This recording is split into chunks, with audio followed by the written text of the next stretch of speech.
Thank you for having me. Good afternoon, everyone. Welcome to the 9-Time Primetime podcast. I have a very special guest here today.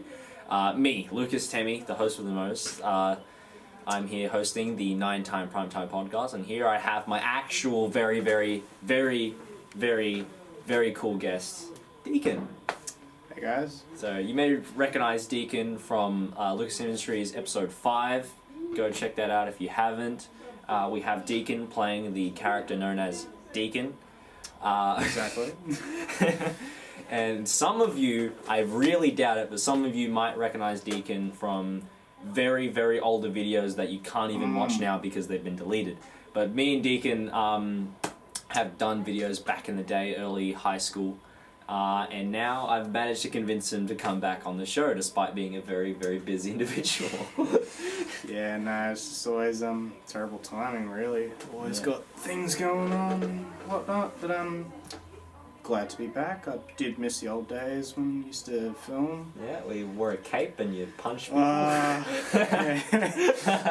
those were the times. What was that, like? That was 2017 through 18. I think. Maybe 2019, but I can't remember. 4 years ago, yeah. So we're coming into you live from the set of the Lucas Industries and Primetime podcast, and we've got some people talking outside, but don't worry about it because surely you can hear us loud and clear. Great. So Deakin, so where'd you start off? How are you? I'm decent, yeah, good. So, what's your shtick, Deakin? What do you like doing? What's your passion at? I just like playing video games most of the time. You're a bit of a gamer, yeah? I don't know, I used to do drama back in the day. I feel like I'm still okay at acting. So, decided to come back here for, why not? I mean, everyone else seems like, Lucas Industries sort of film series going good, so... Heck, I'll join it, sure. And I feel like I've done well so far. So. Yeah. You're a top draw, Deakin. You're a top draw. That's good. Episode 5 of Deakin's first appearance, now sitting at 215 views. Not a bad job. Yeah, I was surprised myself when I saw that. Yeah, we've stepped up. We've now been able to crack over 100 views per video, so we're pretty proud of that here at the Lucas Temi YouTube channel. So you like acting. What do you like about acting? I just feel like it's a way you can sort of play a character almost as if you're having this freedom of enjoying something beyond just what you consider normal in life. So it's like every day you have this schedule you always follow, whereas if you do like drama or acting or something along the lines of that, you can just be outside all of that, have some freedom, like relax, not be so, strict about what you're doing, I suppose. And you've worked alongside a lot of different people who like doing a little acting on the job. Who's your favourite person to act along with? I don't know, I mean... I remember back in the old days when we used to have the old YouTube channel, like Quad Squad, quite some good people there. Don't really see them anymore, but they've moved on, as life is. I don't know, as of recent, I actually don't mind doing a bit of acting with you, to be honest. It's interesting seeing your Lucas character and how he's... We've decided to do the podcast in costume, if you want to call it that. I mean, this is costume. This is... This obviously, I don't wear this all day, all the time. I have casual gear, but, Yeah, I don't often try to wear something stylish. I just, I just have to worry about continuity and consistency. Because you'll see this is a very common outfit for the character I play. And then we have Deakin. We got him hooked up with the blazer, with the tie, blazer, the whole suit. Yeah, very different to what you were doing. No. So you had a glasses, red cape, and a burger logo. No, I remember my character back then. Yeah. Like we had Gary. We had Ronald McDonald. We had Shrek. and we had the original. I think you were like the only 100% original character we had, which was bloody Big Mac.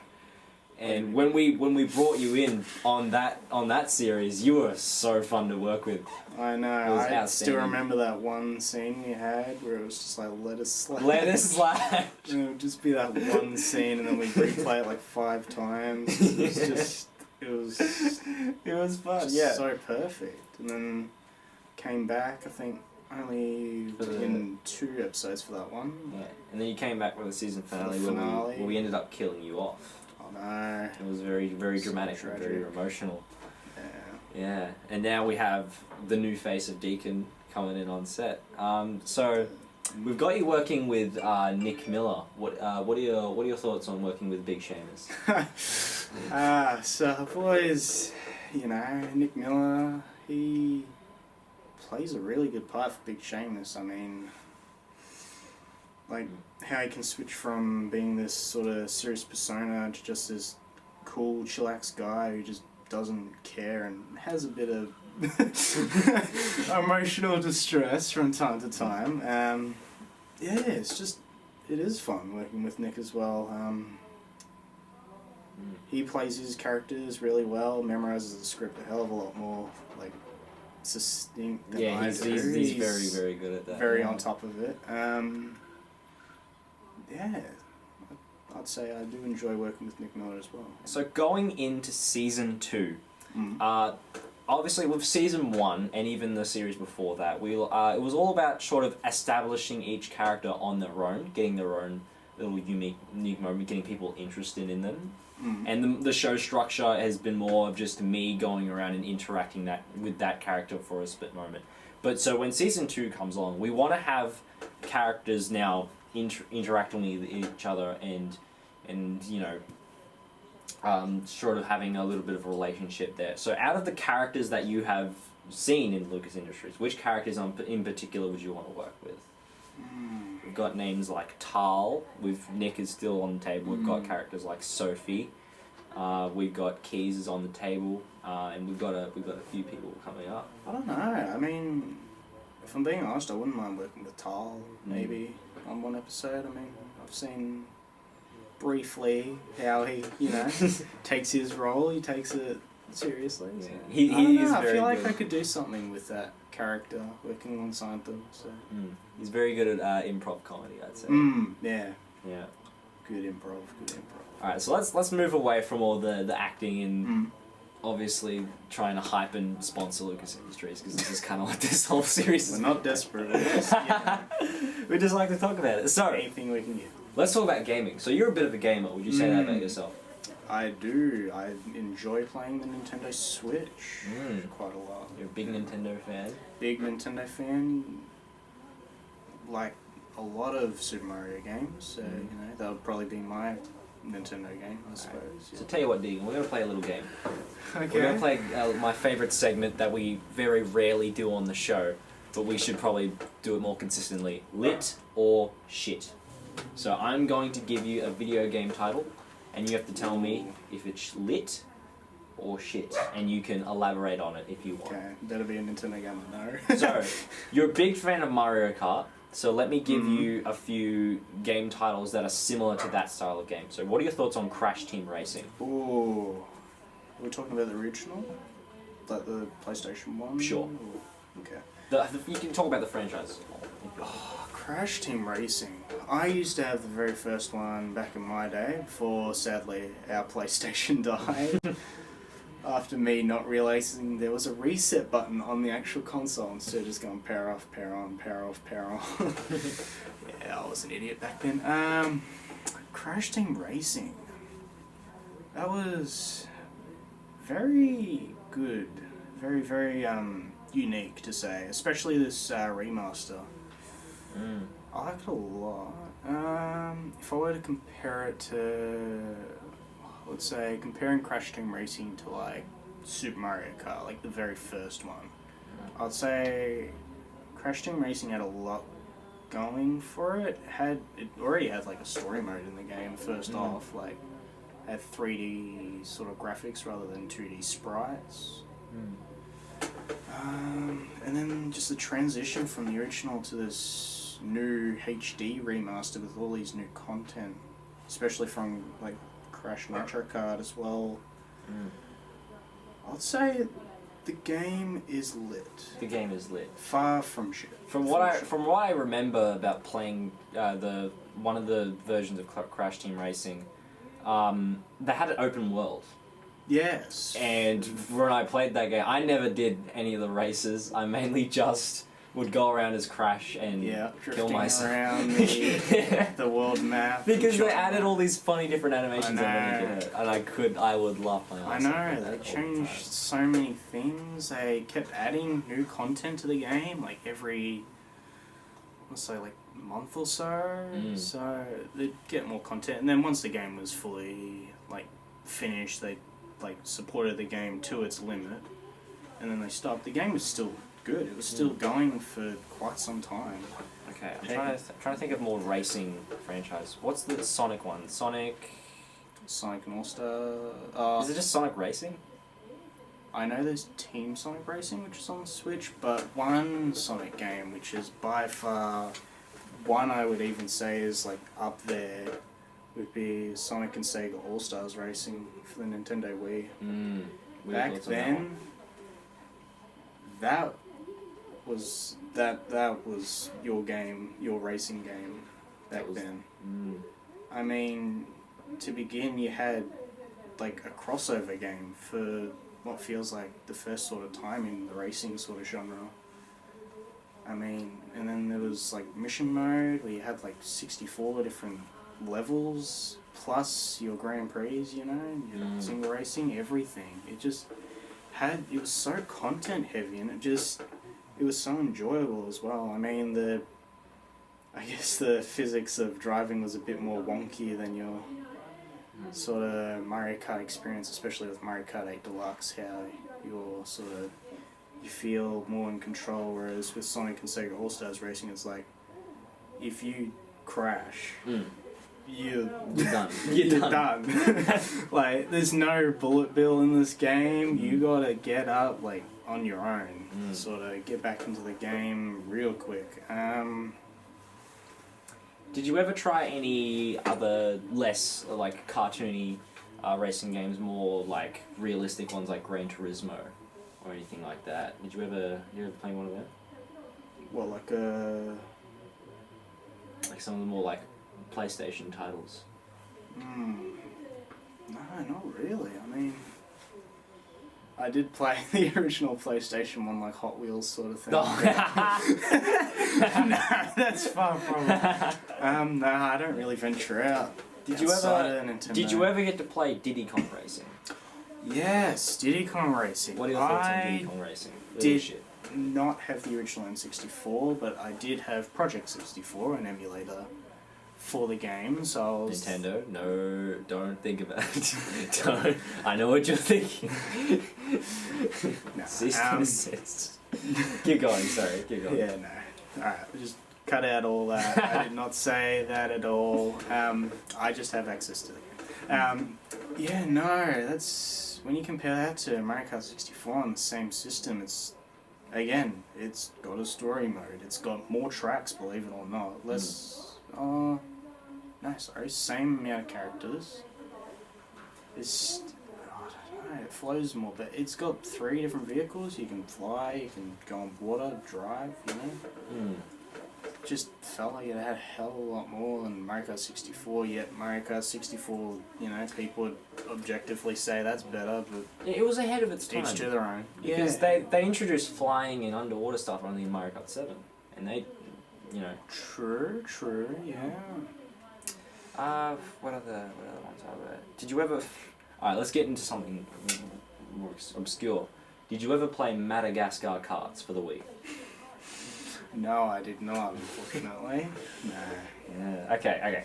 Let's get into a more quick fire round, but you can take this as slow or fast as you want. I'm gonna go through the Mario Karts and see what. So apparently I've been told that you are the best player at the original Mario Kart. Is this? Oh, it's Super What is your Mario thoughts on Kart. that? Yeah, Super Mario Kart. Okay, so I did play A Friend And they would, I suppose, say that I am very good at the original Mario Kart, just for the fact that I don't fall off on Rainbow Road, which is somehow, I mean, yeah, the turning physics in that game are very Janky? I'd say like sliding everywhere. Yeah. You try to turn and it just doesn't turn as much, so you just got to kind of sort of brake. I mean, recently I went back to that game and actually found out you can sort of drift and that kind of works, but at the same time, still that sliding physics, so you try and take a 90-degree corner and you'll just fall off, so... Okay. I don't know.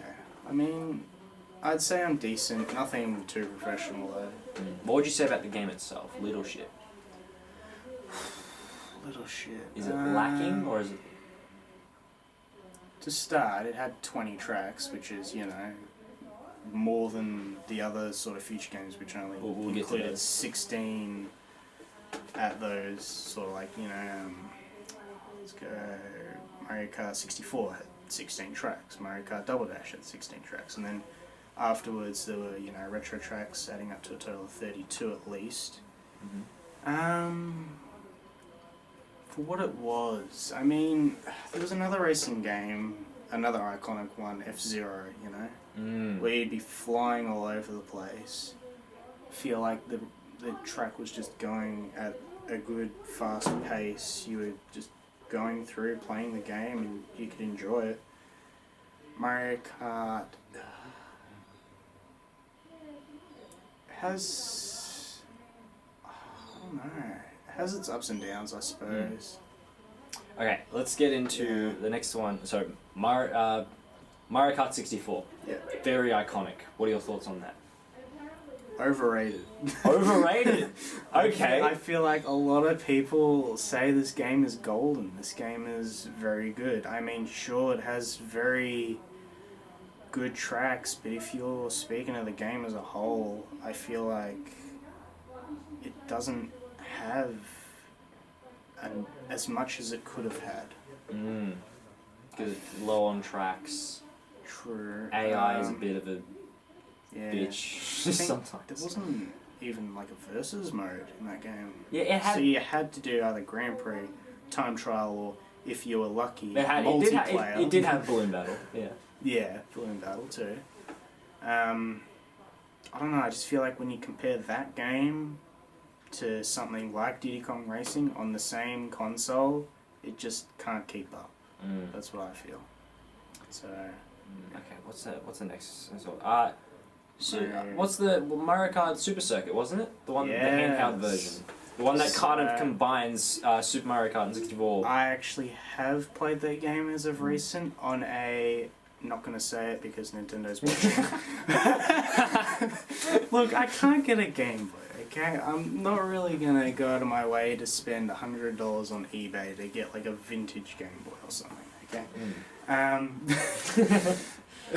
Anyway, Mario Kart Super Circuit for a handheld system, very good, very good game. You could probably say it's just like a clone of Mario Kart 64 because of the sprites just being less pixelated. Same characters, same sort of, I guess, style to it, but there's definitely differences, obviously. Like, you don't have like 3D textures, you have sprites again, like Super Mario Kart. It just sort of feels like a sequel to Super Mario Kart, which isn't a bad thing. I mean, again, because it's a handheld, it has a lot. It went back to 20 tracks, plus 20 more, being all of those 20 from Super Mario Kart. So that's 40 tracks in a handheld game. I'm gonna say that's good. That's lit. Very good. That's lit. Let's get into Mario Kart Double Dash. Mario Kart Double Dash. Now, I haven't been able to play that game, but from what I've seen, which is just other people playing the game, obviously, but I've seen the tracks, I've seen gameplay of it. That's lit. Considering the fact that you can have 2 people on one vehicle, 16 characters. Breakthrough. That's amazing. That was so good, and it took 2 games later to introduce 12 players on one track, which not 16, but 12 is different. It's bigger number, obviously. Okay. So little shit. That's lit. That's lit. Yeah, Mario Kart. Mario Kart DS. This is my stomping ground. Lit. That's lit. Obviously lit. Mission mode. Can't go wrong. I say it's best single player Mario Kart. The multiplayer. I mean, when looking at the old games, it's kind of hard to justify multiplayer because you had to have either that sort of online play to it, or you had to have more controllers. Like local play, yeah. It was kind of more difficult access multiplayer, and I feel Mario Kart DS definitely had a solid single player. Multiplayer. I think didn't you have to do that through like the? You had to have a second person with their DS, and his thing, whoever wasn't hosting could only play as Shy Guy. Exactly. That was weird. That's with the old games multiplayer. It's definitely lacking. Single player lit, multiplayer lacking. Yeah. Lacking. But when it does shine with single player. It does shine, and if we're not talking about mission mode and we're talking about tracks, it had very solid tracks as well. I mean, you had favourites like Luigi's Mansion, Waluigi Pinball, which no one stops talking about because it is beautiful. It is amazing. Even at Airship Fortress, all these great tracks. You had the figure eight circuit. We don't talk about that. That was from Double Dash, yeah. So let's go into I think it's the biggest. I mean, apparently Mario Kart Deluxe is, but we'll get to that. Mario Kart Wii. Mario Kart Wii. The big one. If I'm being honest, the first time I played it, I was never good at it. You didn't like it. No, I didn't say that. I just wasn't good at it. Don't put words in your mouth. Don't do that. Yeah, keep going. I've gone back to it about 3-4 times over the years. I want to say I've improved. I mean, I unlocked everything, so I assume that's probably something to say that I am decent at the game. Obviously, I still fall off on Rainbow Road, but that's just how it is. That's hard, man. Mario Kart Wii. What are your thoughts on the motion controls? Was that a good or... Motion controls. Now, I was never a fan of motion controls, if I'm going to be honest, which I think that's just a collective thing. No one was really keen on motion controls.